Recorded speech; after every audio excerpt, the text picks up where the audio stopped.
आज मैं स्पेशली बात करने वाला हूं कॉमन जेंडर के बारे में। देखिए, मैस्कुलाइन और फेमिनिन जेंडर के बारे में तो सामान्य रूप से आप सभी को पता ही होगा कि एक जो सेक्स मेल है वो मैस्कुलाइन होगा और जो फीमेल है वो फेमिनाइन होगा। देखिए, जेंडर बनता कौन है, तो मैंने आपको बताया था कि जो हमारी नाउन है वही जेंडर बनती है। ऐसी कोई भी नाउन नहीं है जिसका जेंडर नहीं है, लेकिन कॉमन जेंडर की जो नाउन्स होती हैं वो हमें कभी कभी बहुत ज्यादा कंफ्यूज कर देती है। मैं अभी आपके सामने बोर्ड पे कुछ वर्ड्स लिखूंगा और आपको मुझे बताना है कि इसको मेल में रखना है फिर फीमेल में रखना है। बस उसी को क्या कहते हैं, कॉमन जेंडर। देखिए, कॉमन जेंडर के बारे में मैं आपको एक बात बता दूं। कॉमन जेंडर शुरू करने से पहले मैं आपके सामने 3-4 शब्द लिखता हूं और 3-4 शब्द आपको बताना है कि उन वर्ड्स की कैटेगरी क्या है, उन वर्ड का पार्ट्स ऑफ स्पीच क्या है। स्टूडेंट्स, जैसे मैंने आपके सामने लिखा प्ले, रन, सिंग, राइट, ये 4 वर्ड मैंने आपके सामने लिखे। ये पार्ट्स ऑफ स्पीच की कैटेगरी के हिसाब से ये जो चारों शब्द है ये आपके वर्ब है। मैं इन चारों को किस में रखता हूं, वर्ब में। देखिए, ध्यान दें, कॉमन जेंडर आपके होते हैं ना, ज्यादातर कॉमन जेंडर है वो कॉमन नाउन से ही बनते हैं। ज्यादातर कॉमन जेंडर होते हैं वो कॉमन नाउन से ही बनते हैं, लेकिन ये तो नाउन है नहीं, ये तो हमारी सारी वर्ब है।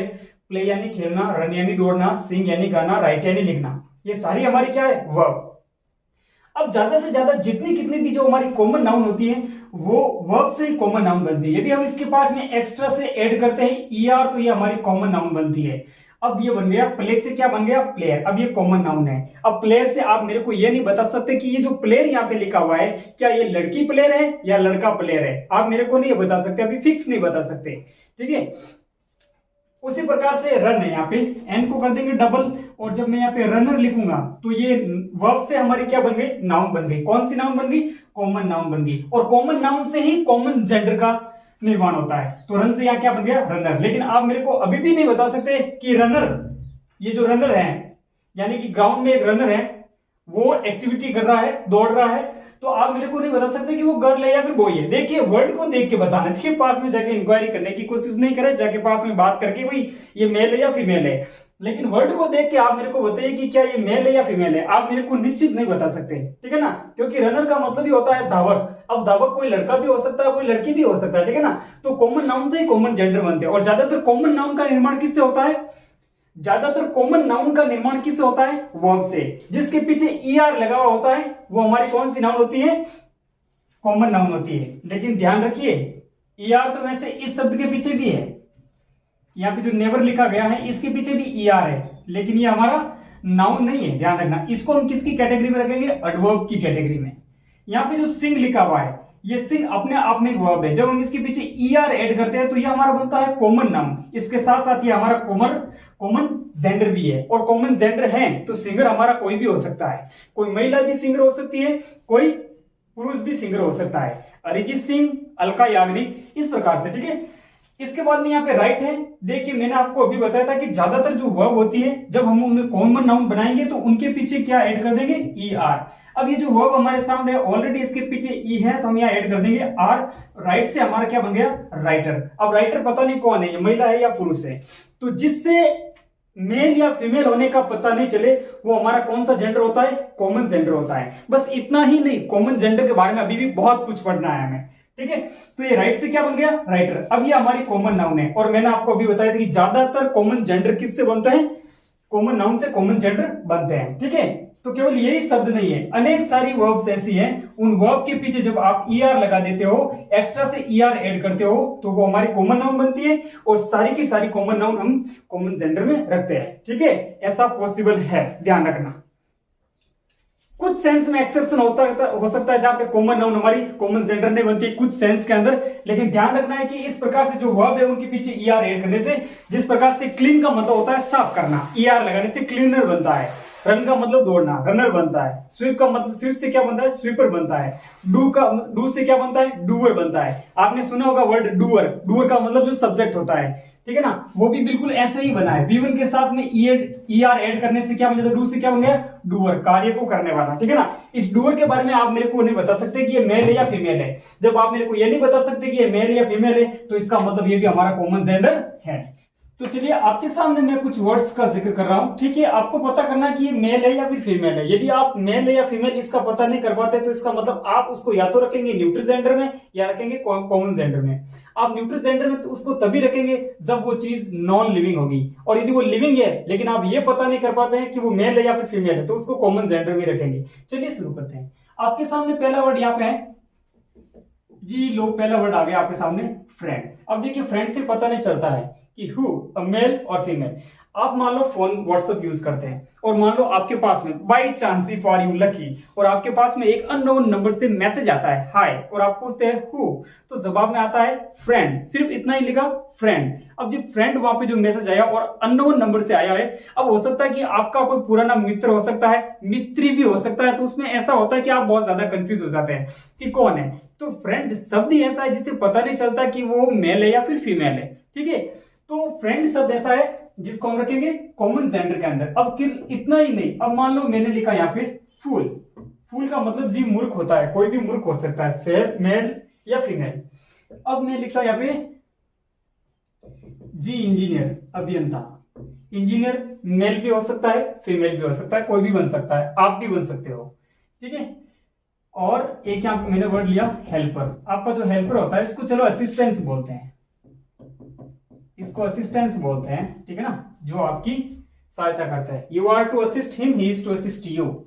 तो अब देखिए ये हेल्प है ना, ये तो हमारी इतनी सी क्या हो गई, ये हमारी वर्ब है। अभी मैंने आपके सामने कॉन्सेप्ट को एक्सप्लेन किया था कि ज्यादातर जो हमारी कॉमन नाउन्स होती है उसका निर्माण किससे होता है, हमारी वर्ब से होता है। और हमारी कॉमन नाउन्स क्या बनती है, कॉमन जेंडर बनती है। तो हेल्पर तो कोई भी हो सकता है जी, असिस्टेंस कोई भी हो सकता है।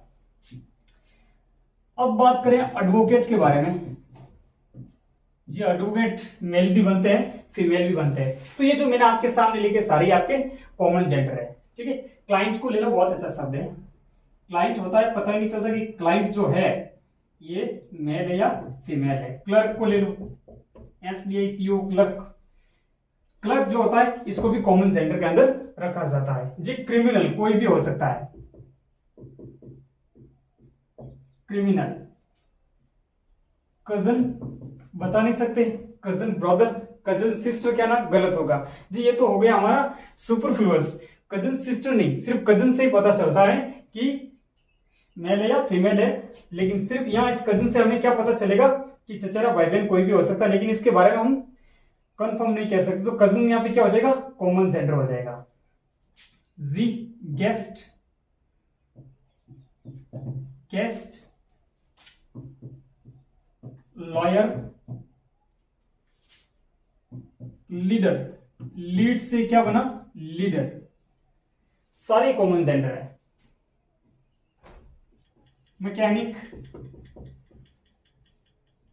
म्यूजिशियन, लेक्चरर, ये सारे क्या होंगे, कॉमन जेंडर होंगे। टाइपिस्ट भी, टाइपिस्ट क्यों, आप नॉवलिस्ट भी बोल सकते हो, ये सारे क्या है, कॉमन जेंडर है। Professor, manager, professor, manager. जी मैनेजर मेल भी हो सकता है, फीमेल भी हो सकता है, ठीक है। बात करते हैं a person who deals, dealer, dancer, teacher, doctor, ठीक है, और साइक्लिस्ट। अभी मैंने आपके सामने एक वर्ड के बारे में बताया था जी, सिंगर। सिंगर आपका मेल भी हो सकता है, फीमेल हो सकता है। ज्यादातर जो हमारे कॉमन नाउन बनती है वो वर्ब से बनती है, और ज्यादातर जो कॉमन जेंडर बनते हैं वो कॉमन नाउन से ही बनते हैं, ठीक है। आप पॉलिटिशियंस को भी ले सकते हो, सर्वेंट, पॉलिटिशियन, वर्कर, राइटर। ये जो जेंडर में कितने भी लिख दूं, यहां पर जितने कितने भी ये जेंडर जो आपके सामने यहां बोर्ड के ऊपर लिखे गए, इन शब्दों को आप देख रहे हो, ये सारी आपके कॉमन जेंडर है, ठीक है ना। ज्यादातर जो जेंडर कॉमन जेंडर बनते हैं वो हमारे कॉमन नाउन से बनते हैं। सिंगर है, डीलर हो गया, ठीक है, और भी है लीडर, ये सारे कॉमन जेंडर है। अब देखिए समस्या ये आती है हमारे सामने कि जब ये हमारे सामने सारे के सारे कॉमन जेंडर है, लेकिन जब हम इनका यूज सेंटेंस के अंदर करेंगे, ग्रामेटिकल तौर पे जब हम सेंटेंस के रूप में जब इसका यूज सेंटेंस में जब हम इनको काम में लेंगे तब हमें पता चलेगा कि ये मेल है या फिर फीमेल है। ठीक है, ये जो सारे कॉमन जेंडर आपके सामने लिखे गए हैं इनको हम हमारी जरूरत के मुताबिक यूज में लेंगे। हम पता करेंगे, हम फिक्स करेंगे कि इनको मैस्कुलाइन में रखना है या फिर फेमिनाइन में रखना है। जैसे देखिए, एक तरफ हम यहां पे रखते हैं मैस्कुलाइन जेंडर, एक तरफ हम यहां पे रख लेंगे मैस्कुलाइन जेंडर और यहां कर देंगे फेमिनाइन जेंडर। इसको हम ऐसे समझेंगे कि मान लो मैंने एक वर्ड लिया डॉक्टर, ठीक है। अब इस सिर्फ डॉक्टर लिखने से पता नहीं चलता कि ये फेमिनिन है या फिर मैस्कुलाइन है, ठीक है। एक हम यहां पे भी लिख देते हैं, ये भी डॉक्टर करिए यहां पे, ठीक। ये सारे हमारे कॉमन जेंडर हैं तथा हम इनको हमारी जरूरत के मुताबिक मैस्कुलाइन और फेमिनिन बताते हैं, ठीक है ना। डॉक्टर कर दिया, यहां पे भी डॉक्टर कर दिया, मैंने यहां पे लिख दिया he is a doctor, he is a doctor. अब इससे पता चलता है कि मैंने डॉक्टर के लिए यहां पे कौन सा वर्ड लिया है, ही लिया। तो इस प्रोनाउन से पता चलता है कि हमारा ये जो डॉक्टर है वो मैस्कुलाइन है। फेमिनिन कर लो, इसको यूज में ले सकते हो, सी इज अ डॉक्टर, वह एक डॉक्टर है। यहां से इसका जो प्रोनाउन यहां पे आया है इससे पता चलेगा कि ये फेमिनाइन है। एक जो कलेक्टिव नाउन है, हम कभी कभी इसको लेकर कंफ्यूज हो जाते हैं कि जो हमारी कलेक्टिव नाउन है इसका जेंडर कौन सा होगा। जैसे कि मान लो मैंने कहा क्राउड, भीड़, तो इसका जेंडर कौन सा होगा, टीम, इसका जेंडर कौन सा होगा। ये चीजें हमें कंफ्यूज करती है। तो जेंडर का रिलेशन जो कलेक्टिव नाउन के साथ में है उसको हम समझते हैं। अब बेसिक रूप से तो आप सभी को पता ही होगा कि कलेक्टिव नाउन क्या होती है, अ ग्रुप ऑफ पीपल, ठीक है ना। यानी कि जिससे समूह का बोध होता है उसको क्या कहेंगे, कलेक्टिव नाउन कहेंगे। A group of boys, a baby of girls, A crew of sellers जो आपने सुना, a team of players, an army of soldiers, इनको कलेक्टिव नाउन्स कहा जाता है। बेसिकली आप सभी को इतना तो पता ही होगा कि कलेक्टिव नाउन का सिंगुलर और प्लूरल पॉसिबल है और उसमें भी आगे अलग अलग सेंस है। कुछ कलेक्टिव नाउन्स ऐसी होती है जिनका प्लूरल कुछ सेंस में प्लूरल के तौर पे होता है, इनका प्लूरल बनता है, कभी कभी इनका यूज सिंगुलर के रूप में भी होता है। लेकिन मैं यहाँ पे कलेक्टिव नाउन के सिंगुलर और प्लूरल के बारे में नहीं बताकर आज का जो हमारा टॉपिक जो जेंडर है उसके बारे में डिस्कस कर रहे हैं हम, तो ठीक है। तो अब हम पढ़ते आगे कि कलेक्टिव नाउन का जेंडर क्या होगा, ठीक है। तो कलेक्टिव नाउन के बारे में बात करें तो जैसे कुछ वर्ड है आपके सामने, जैसे आपने सुना होगा ज्यूरी, ज्यूरी का मतलब होता है न्यायाधीशों का एक समूह होता है जो एक डिसीजन लेता है। इसके अलावा committee, jury, committee, team, class, government, mob, family, crew, crowd, army, council. ये जो वर्ड मैंने आपके सामने लिखे हैं ये कलेक्टिव नाउन्स है। यस, इनका प्लूरल तो पॉसिबल है, लेकिन इन कलेक्टिव नाउन्स को कौन से जेंडर में रखा जाएगा।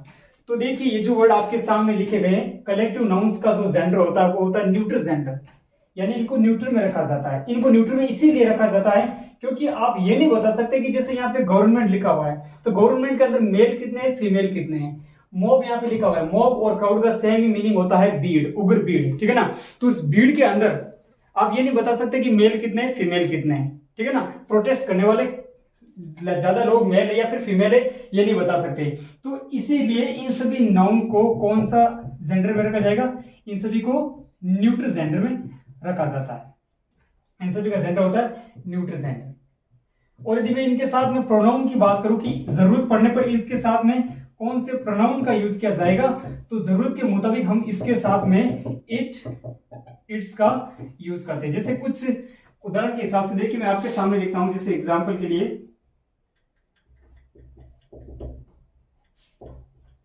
the jury has decided to send its report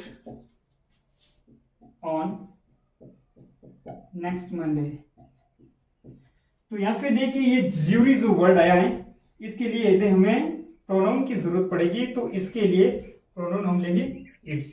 लेकिन एक बात ध्यान रखिए, कभी कभी कुछ सेंस के अंदर ज्यूरी यदि प्लूरल बनता है और ज्यूरी के जो सदस्य है यदि वो सभी सदस्य एक ही चीज पे सहमत नहीं होते हैं, मान लो मैंने इसमें मान लिया कि जैसे कि इसके 5 सदस्य है, ठीक है, 5 सदस्य है, 5 सदस्यों में तो मान लो यदि 2 बोल जाते कि ये जो क्रिमिनल है इसको फांसी की सजा होनी चाहिए, 2 ने बोल दिया कि चलो इसको माफ कर दिया जाना चाहिए, और इसने भी बोल दिया कि मान लो इसको माफ कर दिया जाना, तो मतलब जो ज्यूरी है जो मतलब डिफरेंट है, इनके व्यूज है जो अलग अलग है, तब इनको प्लूरल माना जाएगा।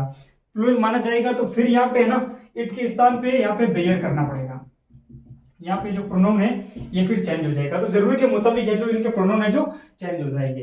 तो ये सारी जो आपके सामने लिखी हुई है ये सारी कलेक्टिव नाउन्स है, और कलेक्टिव नाउन्स का जेंडर कौन सा होता है, न्यूट्रल जेंडर होता है। एक और उदाहरण के नीचे देखिए, the team has declared that it will win the match, it will win the match.